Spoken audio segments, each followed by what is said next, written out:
Shalom amigo, ¿qué tal? Bienvenidos una vez más al programa El Camino de Dios. Les habla el maravilloso director Les Jaim. Para mí es un gusto estar nuevamente con ustedes hoy, 12 de marzo del año 2023, que equivale al día 19 del mes de Adar, de acuerdo al calendario de Gilel.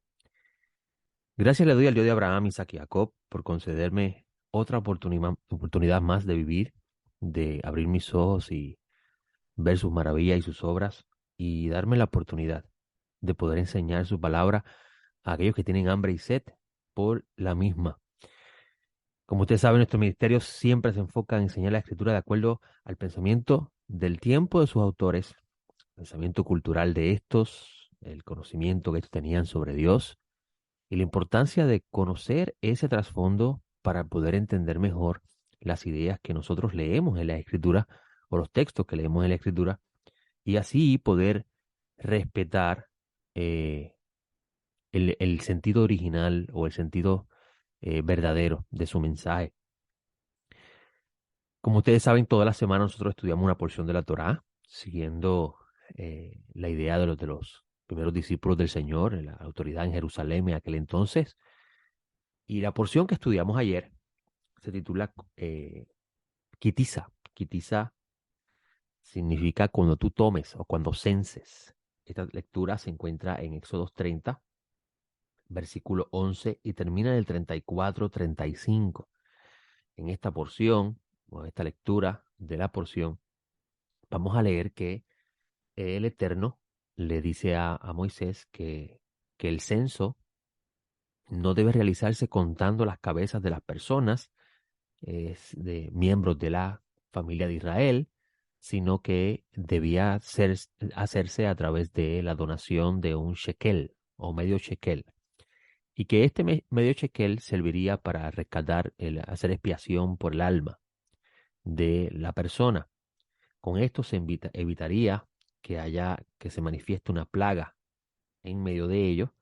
Y esta palabra plaga es una palabra que significa pestilencia, una acción sobrenatural que causa que cosas, que una enfermedad o la palabra plaga se manifieste de una forma severa y se entienda que es un juicio divino. Hay una relación a esta idea en las escrituras cuando se habla de David, como él censó al pueblo de Israel y con eso se manifestó una plaga, esto desobedeciendo el precepto que se había establecido. En esta misma porción que continúa dentro de Sinaí, específicamente los 40 días donde Moisés está recibiendo las instrucciones luego de haber aceptado el pueblo el pacto, eh, se habla de cómo Dios llenaría a un hombre llamado Bezalel de espíritu divino. El texto dice Rúa Elohim, lo llenaría del espíritu del Mesías. Y esto porque los escritos nazarenos nos afirman de que el Espíritu de Dios o el Espíritu Santo es el Espíritu del Mesías. Eso lo dice Pablo Tarso en Romanos capítulo 8, por ejemplo, cuando habla de los que son del Mesías, tienen el Espíritu de Dios, porque los que no tienen el Espíritu del Mesías no son de él. Y Bezalel, que significa sombra de Dios, habría de ser llenado del Espíritu Divino en sabiduría, entendimiento y conocimiento en toda obra de artesano. La palabra hebrea para obra de artesano es melajá, en toda obra de acción, toda obra creativa, para que él pudiese construir los artefactos relacionados al tabernáculo, una vez que Moisés descendiese del monte a cumplir la misión que se le había encomendado.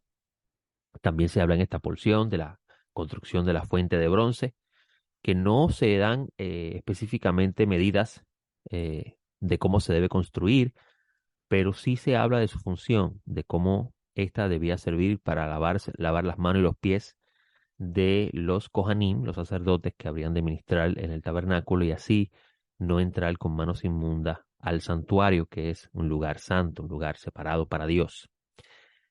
Y en esta porción de la lectura ocurre uno de los desastres más lamentables en la historia bíblica, Y ayer discutíamos sobre ese tema en los minutos que nos quedaba de enseñanza porque nos enfocamos en hablar de un texto, de un libro que nosotros desconocíamos que existía, que ha sido descubierto en los rollos de Mar Muerto y también eh, se ha podido estudiar en el tiempo presente y nos da mucha luz con respecto eh, a cómo se entendía la escritura en el tiempo del Segundo Templo, el libro llamado el libro de Jubileos. No se llamaba así en el periodo de su escritura, sino que se conoce así para efecto de identificación académica. Algunos le llaman el libro de la división de los tiempos, porque, y esto es una cosa muy importante tener en conocimiento, los antiguos no contaban el tiempo como nosotros lo contamos en el sentido de hablar de un año cero o un año uno y empezar a partir de ahí en ese conteo. Eso ocurre mucho tiempo después, incluso de la destrucción del templo. El Sefer Olam, por ejemplo, el Seder Olam, perdón, es un libro judío que habla de cómo este rabino comienza a establecer el tiempo que nos encontramos en su momento, ¿verdad? Y él comienza a contarte de la creación del mundo hasta Adán y cuenta el tiempo de la humanidad entre el año uno, podríamos decirlo así, y Adán, y establece así el tiempo que se encuentra, los años que se encuentra en su tiempo. Eso es algo que ocurre tiempo después, incluso nosotros contamos 2023 a partir de la muerte del Mesías, que lo marcamos el año, antes el nacimiento del Mesías, le llamamos el año uno. Y esto viene de la influencia romana dentro del cristianismo. También tenemos, sin embargo, tenemos evidencia dentro de la escritura de cómo se habla de los años según el gobierno de los reyes. Y así era que también en otras culturas alrededor del mundo de Israel se contaba el tiempo. Y por eso es que cuando vamos a este libro llamado Jubileo, el libro se le conoce como el libro de la división de los tiempos, porque el autor entonces va a presentar el concepto de los tiempos basado en semanas y años, semanas de años. Cada 7 semanas de año hay una Shemitah y cada 7 veces 7 son 49. Al próximo año es un Yobel, es un jubileo. Y entonces él comienza a presentar la historia bíblica desde la perspectiva del conteo del tiempo y nos habla de cuánto tiempo estuvo Adán en el huerto del Edén a partir de su creación y el tiempo que Abraham estuvo en la tierra de Israel, etcétera, etcétera. Y este libro muy interesante, ayer estábamos hablando de ese tema porque nos presenta cierta información muy valiosa que pertenece al tiempo del segundo templo que nos ayuda muchísimo a entender muchas de las cosas que leemos en lo que conocemos como el Nuevo Testamento, los escritos nazarenos. Ayer también estábamos leyendo el libro de Ben Sirá. Nos encontrábamos en el capítulo 3 de Ben Sirá. Él se llamaba Yeshua Ben Sirá, Jesús Ben Sirá, el hijo de Sirá. Y estábamos leyendo el capítulo 3 de esta lectura y el tiempo se nos consumió en esa lectura, pero entonces en los 30, 40 minutos que nos quedaba de enseñanza, comentamos esta porción y estábamos hablando de cómo este relato, este texto de Kitisa nos habla del evento, de uno de los eventos más trágicos en la historia de la humanidad, en la historia del pueblo de Israel, en la historia bíblica, y es el pecado del becerro de oro. El, en esta porción Kitisa se habla de cómo eh, Moisés asciende. El trasfondo es que Moisés está en el monte recibiendo las tablas del testimonio, el mandamiento, la instrucción que el pueblo había de seguir para preservar la relación contractual, el pacto que Dios había establecido con ellos por medio de la adopción que les habían dado, cumpliendo así las promesas dadas a Abraham, Isaac y Jacob. Y Moisés tardó 40 días y 40 noches en ese proceso de recibir todas esas instrucciones con respecto a la construcción del tabernáculo, las leyes civiles del pueblo de Israel, eh, recibir las 2 tablas escritas por el dedo de Dios, 40 días y 40 noches. Y yo le comentaba ayer a los estudiantes que estamos juntos estudiando la escritura y le decía, ¿cómo en 40 días un grupo de personas puede olvidar lo que se habló 40 días antes? Y esto porque cuando tú miras lo que sucede en el capítulo 32 de esa lectura, uno se pregunta, ¿qué pasó? ¿Acaso hace 40 días no escucharon decir al Creador, no tendrás otro Dios delante de mí? No te harás imagen de nada de lo que está en los cielos, ni lo que está en la tierra, ni te postrarás ante ellas para adorarlo, porque yo del Eterno soy un Dios celoso. Esas palabras dichas por el Creador en el Sinaí ante todo el pueblo, en 40 días se olvidaron. ¿Por qué?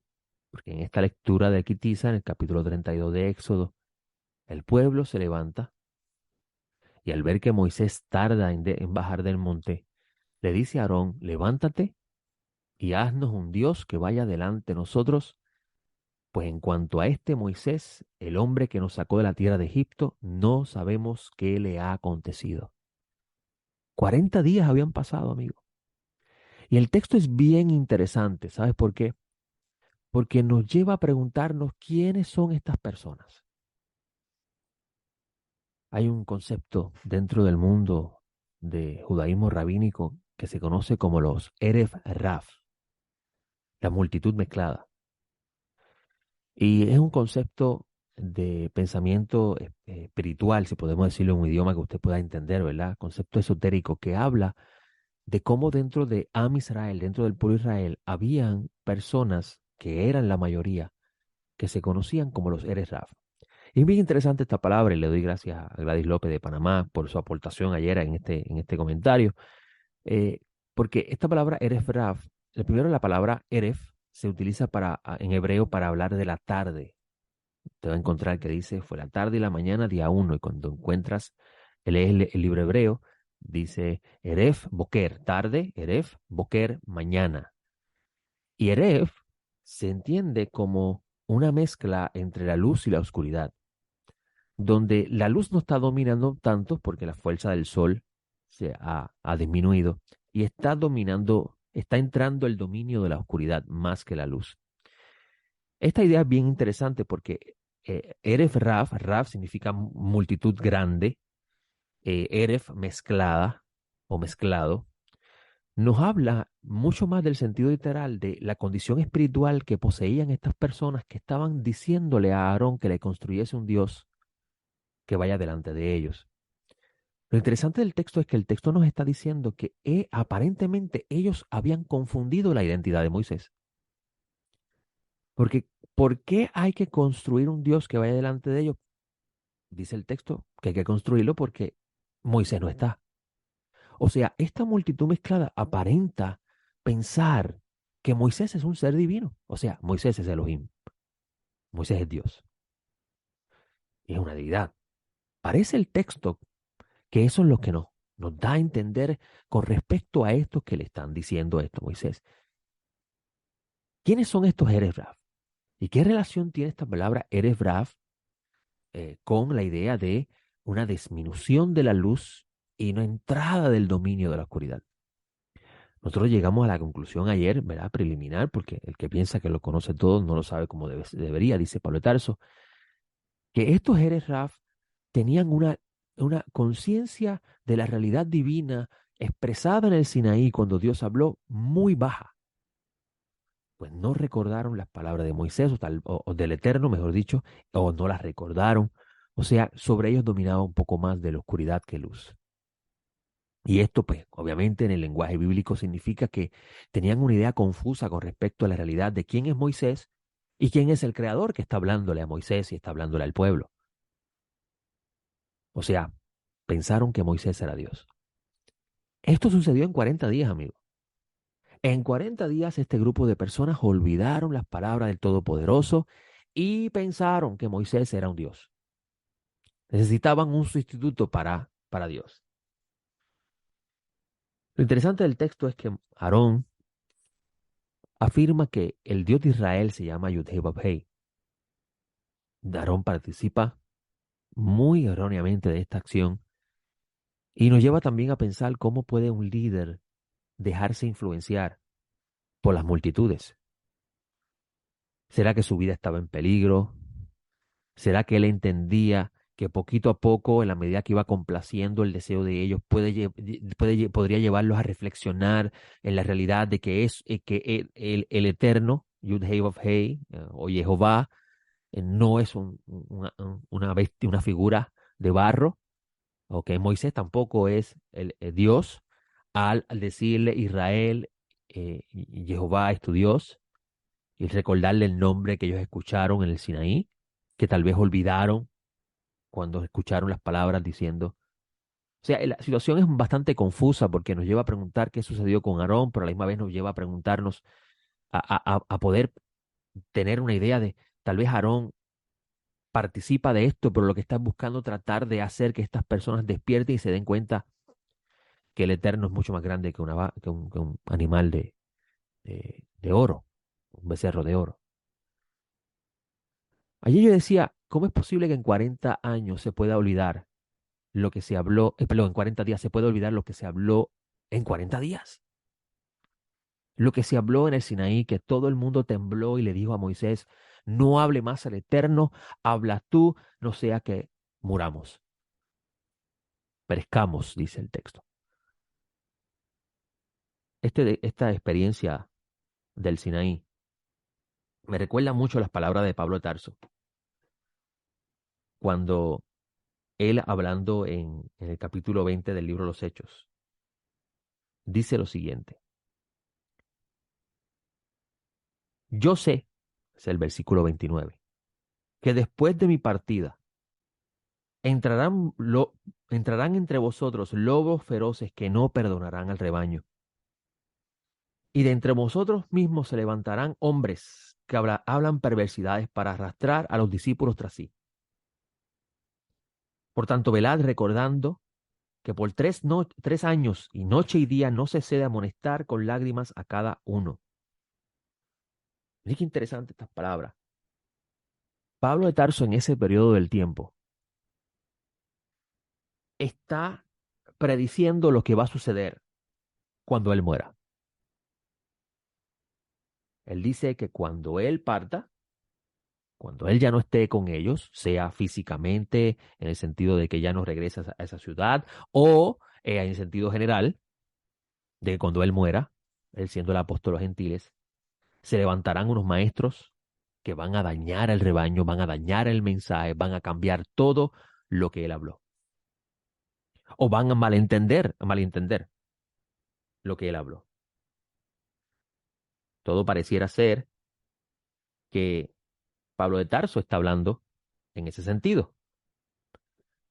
Y esto me recuerda a las palabras de Simón Kefa en una de sus cartas, donde él habla de cómo mu- eh, eh, las palabras de Pablo de Tarso, muchos indoctos las tuercen para su propia perdición. Cosas que Pablo de Tarso habló iban a ser mal comprendidas.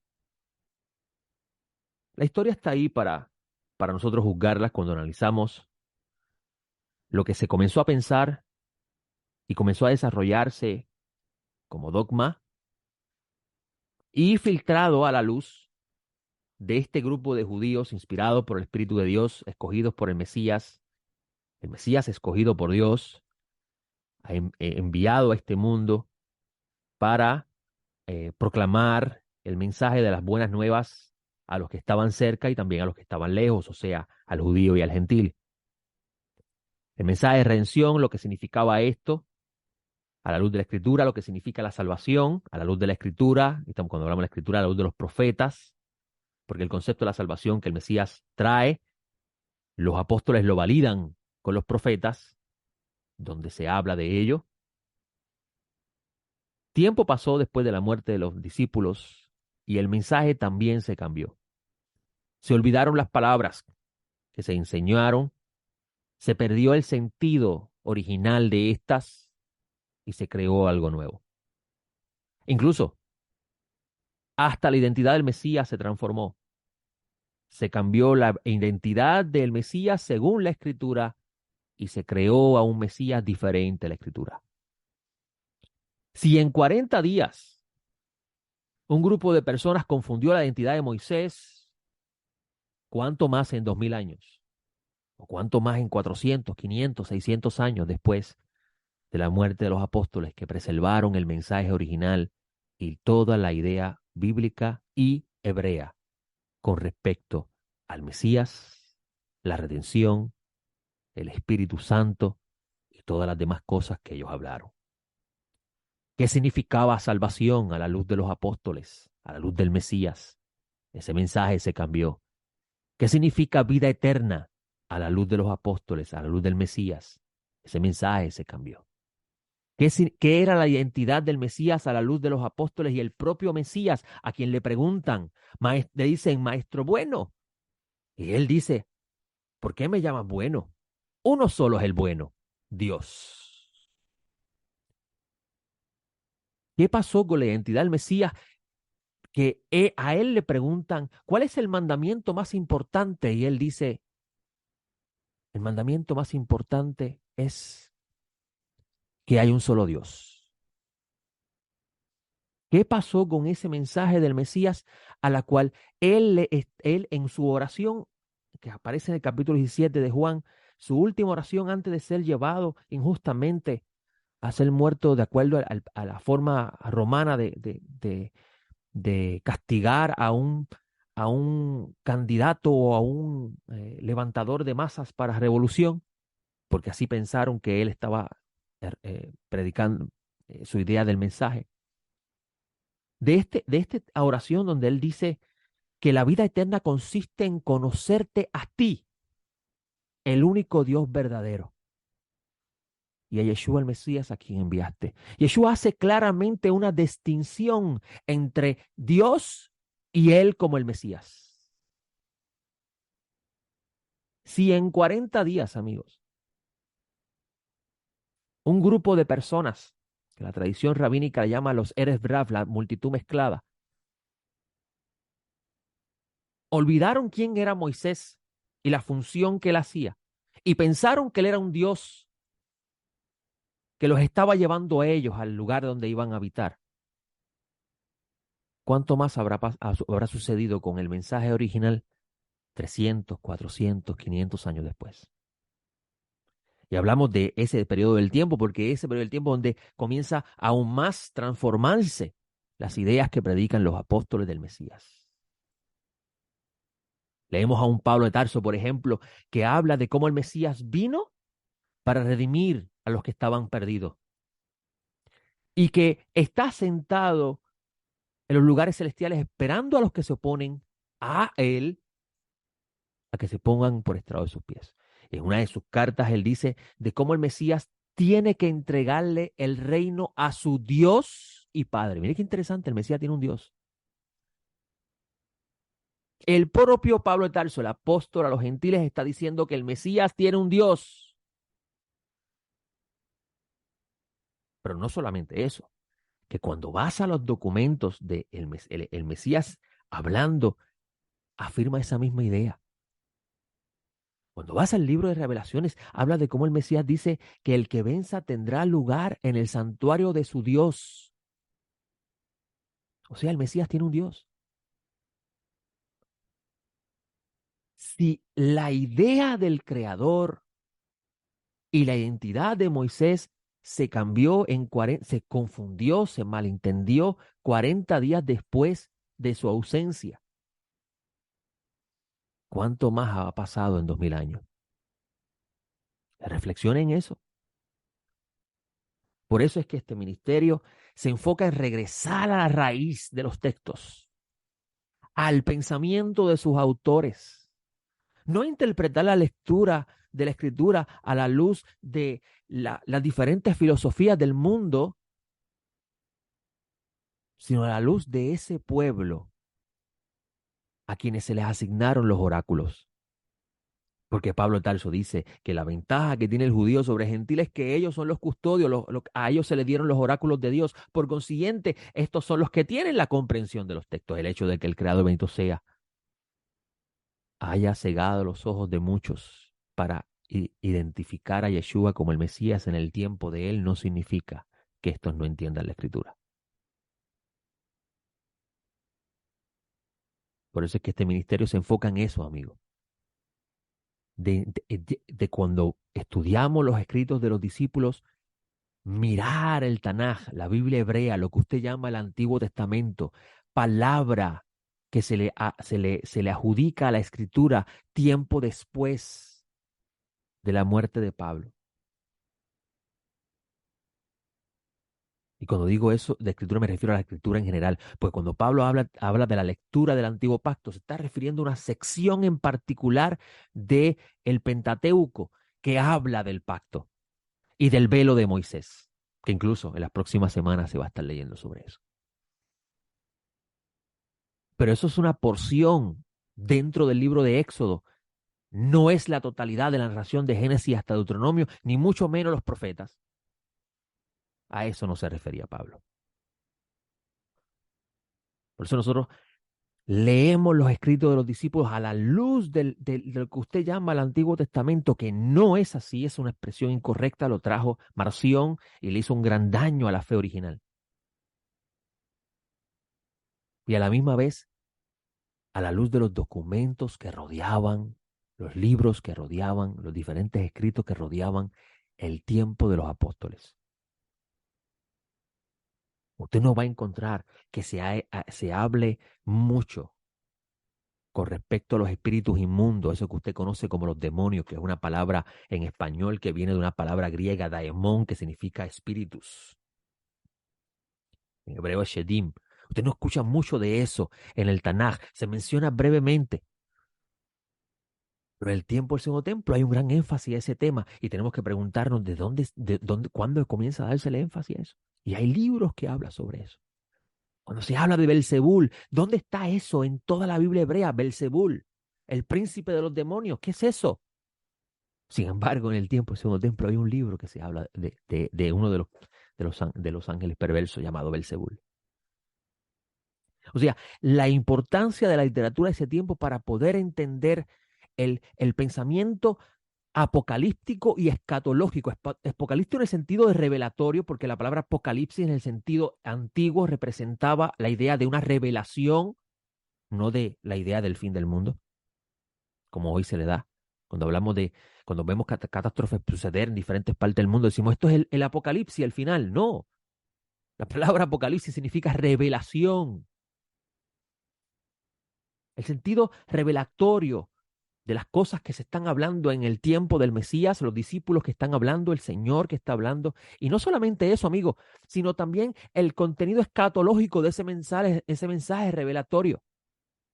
Y ahí sí se habla del orden de las cosas que habrán de suceder para el fin de la era del dominio de las naciones y la restauración del gobierno divino.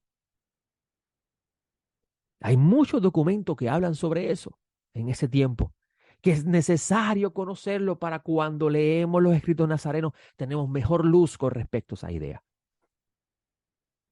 El clásico ejemplo, usted ha escuchado decir que en el capítulo 10 de Lucas, Jesús vio el día que Satán fue expulsado del cielo.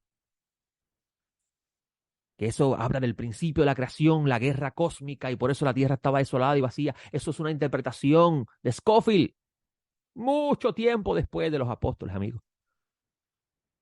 Cuando él lee la tierra estaba desolada y vacía, él inserta ahí la idea de la guerra entre el diablo y Dios y la expulsión del cielo. Y Yeshua, Jesús diciendo, yo veía cómo él caía del cielo. Amigo, disculpen, pero con mucho respeto le digo, eso es un disparate. No tiene el texto nada que ver con eso. Los apóstoles están siendo enviados, de acuerdo al texto de Lucas 10, ha enviado a predicar el evangelio que consistía en anunciar la llegada del reino de Dios y la liberación de los espíritus inmundos que los estaban atormentando por causa de los pecados. Y cómo estos, si creían el evangelio, se arrepentían de los pecados, iban a ser sanados de sus diferentes dolencias. Y el acusador, que en la literatura judía y en el Tanaj es presentado como uno que está al frente del trono de Dios, mencionando constantemente los pecados del pueblo de Israel, porque habían violentado su pacto. Y como en la literatura del Segundo Templo se habla de este príncipe llamado Mastema, habérsele asignado una cantidad de espíritus inmundos y se habla del origen de ellos, para torturar y castigar y hacer sufrir a todos los que transgreden las leyes divinas, con diferentes plagas, enfermedades, etcétera. Eso es parte de ese mundo cultural, amigo. Y cómo ellos llegan con ese mensaje y le dicen, maestro, están recibiendo el mensaje. Incluso hasta los demonios se lo sujetan. Y él dice, yo veía a Satán caer del cielo. ¿Por qué él dice eso? Que si la audiencia a quien se le está predicando el evangelio, que está siendo atormentada por los espíritus inmundos de acuerdo a la cosmovisión del judaísmo del segundo templo, por causa del pecado, ellos están arrepintiéndose, aceptando el mensaje, están siendo liberados de esos espíritus inmundos, ya no tiene poder el acusador sobre ellos. Hay que expulsarlo del tribunal. Ya no tiene palabra para acusarlos. Ese es el contexto apocalíptico y escatológico que Yeshua está exponiendo dentro de ese evento. Y ese es uno de muchos ejemplos de la importancia de regresar a las ideas antiguas para poder entender mejor el texto y así sanar este mensaje hermoso, dulce, delicioso, que es como la miel en la boca, pero a la misma vez el vientre se amarga, porque choca contra nuestros deseos, contra nuestras ilusiones y nuestros pensamientos. Cada vez, amigo, que yo escucho a un predicador decir, Dios tiene un plan contigo, tus sueños se van a cumplir, eso no es el mensaje de la Escritura. El mensaje de la Escritura es regresa al Creador antes que el tiempo se acabe. Vuélvete a sus caminos para que Él sane esta tierra y el mundo vuelva a ser lo que solía ser. No tengo tiempo para más, les habló el Morellose, para mí es un gusto estar con ustedes y espero en el Todopoderoso estar la semana próxima, así que con el favor del cielo nos vemos la semana próxima. Shalom.